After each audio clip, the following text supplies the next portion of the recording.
While Piers Morgan hasn't solely been a royal correspondent the way some of the journalists that I have covered have been, he definitely craves a proximity to power, and that obviously includes the British royal family.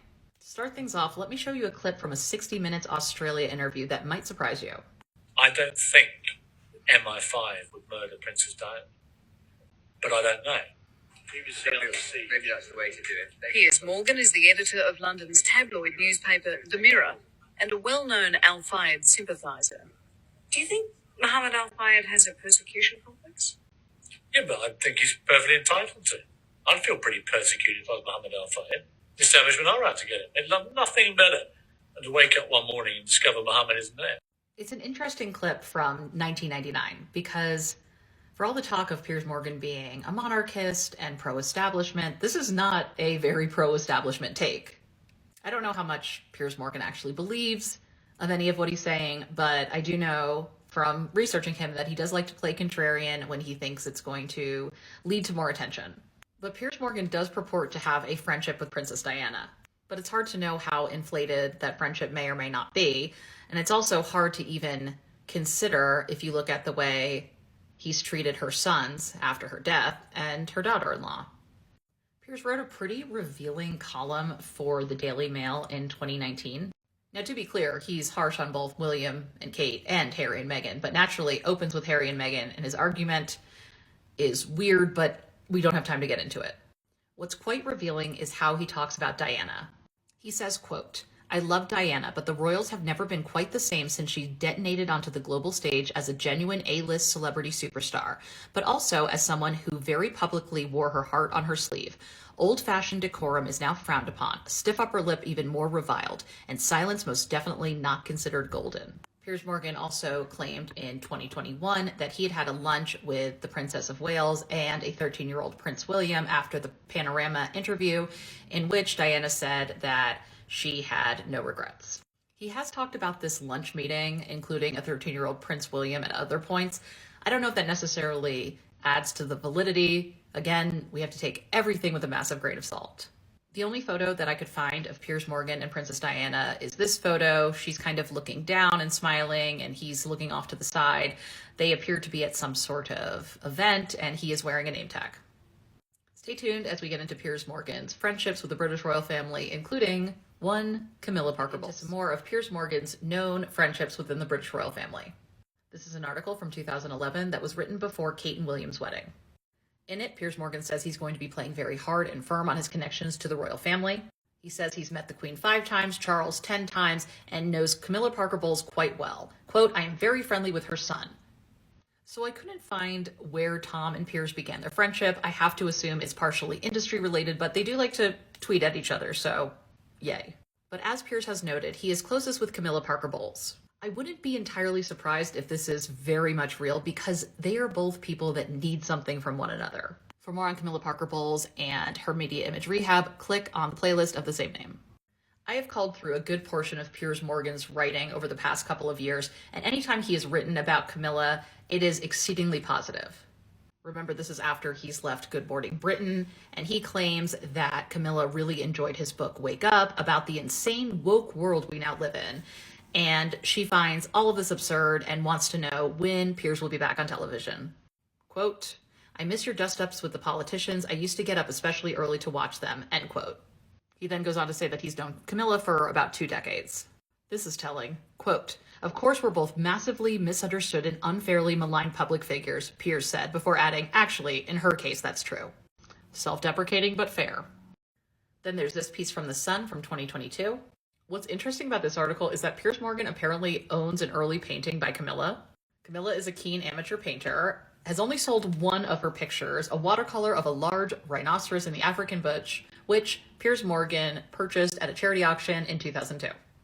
And then he goes on to say the ways in which Camilla is like a rhinoceros, but also not, because she is calm and demure and rises above the circus, unlike those pesky Sussexes. I mean, clearly, Piers and Camilla get along to some level, as he was one of the few journalists invited to Camilla's Christmas luncheon this past year. Now, there has been debate over if Camilla held this luncheon or if it was held in her honor. Either way, she definitely knew the guest list beforehand. And it just so happened the guest list was just all people that she likes. But I find this relationship really plausible, as Piers Morgan is someone who wants to be in proximity to powerful people. Camilla has had a decades-long PR campaign to make herself palatable to the British public and win over the British media. Okay, in the next video, because you have waited so patiently, we are going to get into what I know most of you have been waiting for, Piers and Meghan Markle. Off this Piers Morgan Meghan Markle video, I want to read a quote about Piers Morgan from a Vanity Fair article from 2012. Quote, "He wants to be loved, but he'd take being hated over being ignored. He and his handlers are aware that the worst thing he can do is make no impression at all. He seemed almost painfully concerned with his image." For me, that dovetails nicely into his fury over Meghan Markle, among other things. Because let's be clear, this is not just rooted in ego, this is also rooted in misogynoir. I want to shout out this 2022 Insider article by Kim Redfero and Lauren Edmonds, which had the receipts. It was so helpful in my research. Thank you. Things kick off in the fall of 2015 when Piers Morgan follows some of the actors on Suits and Meghan Markle follows him back. According to Morgan, Markle DM'd him and said that she was a big fan of his. And he is clearly a fan of hers. Interestingly, the article is about being a mixed-race woman. In June of 2016 is when their alleged meetup happens. Morgan replies to her, "Great to finally meet you too, just wish we had jigged in Scarsdale," whatever. Apparently he was replying to a tweet in which Meghan Markle said she had seen a friend in the UK. She did not specify who, and obviously her Twitter account is now deleted. What I find curious about this is that Piers Morgan, celebrity-loving Piers Morgan, didn't even get a photo with this woman who he's a super fan of. Really? There's a lot of doubt over if this meeting ever happened. There have been people that have said that he has met her, but it was more in like a Suits kind of press junket atmosphere. We don't know. But a few months later, the news breaks that Harry is seeing Meghan. And this isn't quite where Piers turns. He actually sees this as an opportunity to cash in on apparently knowing and spending time with Meghan Markle. The headline reads, "Meghan and I chatted for 90 minutes, long enough for me to get a good insight into the new royal girlfriend." In it, he says she's beautiful, intelligent, feisty, fun, etc. Apparently, Meghan Markle said, and I quote, "As a kid, I wanted to be either president of the United States or a news broadcaster like you." She also tells him the Dawn soap ad story, which he sees as her being a passionate campaigner for women's rights, and he found the story fascinating. Quote, "I'm not surprised Prince Harry's fallen for her, or that he's so ferociously protecting their relationship. Meghan's got beauty, brains, charm, and a great sense of humor. She's also an ambitious, hardworking, and talented actress with an impressive passion for things she believes in. Harry, ignore all the poisonous rubbish you're reading or hearing about her. Meghan Markle is perfect princess material. Just put any proposal in writing." It's weird because soon he'll start writing that poisonous rubbish that he tells Harry to ignore. Things take a turn in their relationship. We will get into that in the next video. Off where we left off, the year is 2017. Piers is still obsessed with Meghan. It's not so much wrong, Piers, as it's very weird. Harry and Meghan announced their engagement in November of 2017. Piers Morgan uses this as a reason to talk about himself. He tweets out that his friend will make the perfect modern bride. And he obviously asked for a wedding invite. But Piers does not get invited to the wedding. And as an aside, the audacity to think that you are going to be invited to a wedding where the groom is someone you have tortured in the media along with your friend Rebecca Brooks for decades. Things take a turn after that. After Harry and Meghan marry, Piers pens this very bizarre article directed to Meghan. He says that she has scripted the perfect day, and quote, "What's the point in being a professional actress if you can't turn in an Oscar-winning performance for the biggest role of your life?" Remember, before she was fun, intelligent, energetic. Now she's calculating.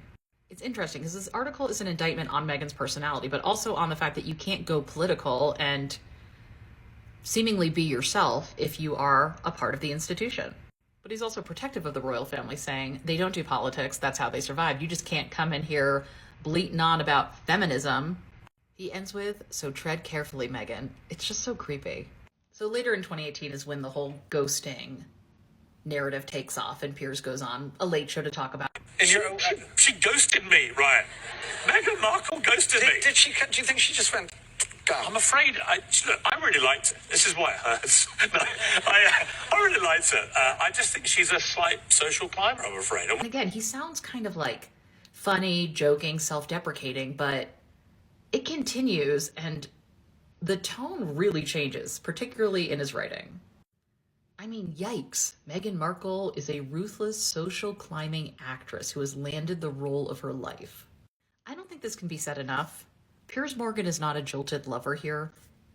He is married. He was married to his second wife, Celia Walton, at the time and is still married to her. Not that any woman owes any man her time, but my God, dude. He continues talking about her a ton on Good Morning Britain. We see just lovely tweets like this. Recall, this is the man that praised Meghan Markle for her wonderful piece in Elle about being a mixed-race woman and speaking on race. This all comes to a head with the Oprah interview in 2021. Everything really comes to a head with Piers when the Oprah 2021 interview with Harry and Meghan drops. We will talk about that and a little more about Harry and Meghan and Piers in the next video. Stay tuned. The sweet irony about Piers Morgan's downfall as it relates to Meghan Markle is it is a one-sided argument. Meghan does not participate in this feud. It is really a feud and a problem that exists in Piers Morgan's head. And he takes it too far with his comments on Meghan Markle following the Oprah interview in which Meghan Markle discussed her mental health struggles and feeling suicidal. He questioned if that was really true. He went on to say, I would not believe Meghan Markle if she read me the weather, which is ironic given what happens the next day. I wish I had time to show this clip in its entirety, but it is so worth it. That you don't like Meghan Markle. You made it so clear a number of times on this program. A number of times. And I understand that you've got a personal relationship with Meghan Markle, or had one, and she cut you off. She's entitled to cut you off if she wants to. Has she said anything about you since she cut you off? I don't think she has, but yet you continue to trash her. Okay, I'm done with this. No. Sorry, no. Sorry. So, do you know what? That's pathetic. You can trash me, maybe not my No. See you later. I'm being... Sorry, can't This do is this. absolutely diabolical behaviour. I'm sorry, but Piers spouts off on a regular basis, and we all have to sit there and listen. Y'all, that man was airing grievances. I mean, imagine. You get to be on a TV show and they're like, and Piers Morgan is the co-host. Enjoy. Imagine listening to this white Irish Englishman rant against a mixed race woman morning after morning after morning. That man is the national hero. So Piers walks off, he refuses to apologize, and loses his job. 2021 was truly a record-breaking year for Piers Morgan. Literally. The British Office of Communications received more than 54,000 complaints about Piers Morgan's comments about Meghan Markle, making that particular episode of Good Morning Britain the most complained about TV of the year. This hasn't stopped Piers Morgan from continuing to use his news outlets to trash Harry and Meghan again and again and again. I mean, it's so unhinged that even other outlets, such as the Russian oligarch-owned Independent UK, post this article in January 2023 that's like, dude, this is kind of obsessed. And truly, this is a downfall of his own making, which he may actually see as a positive, as he is now part of a company that is conservative and right-wing and has his own show, which is all about his uncensored opinions. So maybe in the eyes of someone like Piers, this wasn't actually so much of a downfall. And he will continue to meet his audience where they are. Stay tuned for the final part in this very long saga on Piers Morgan.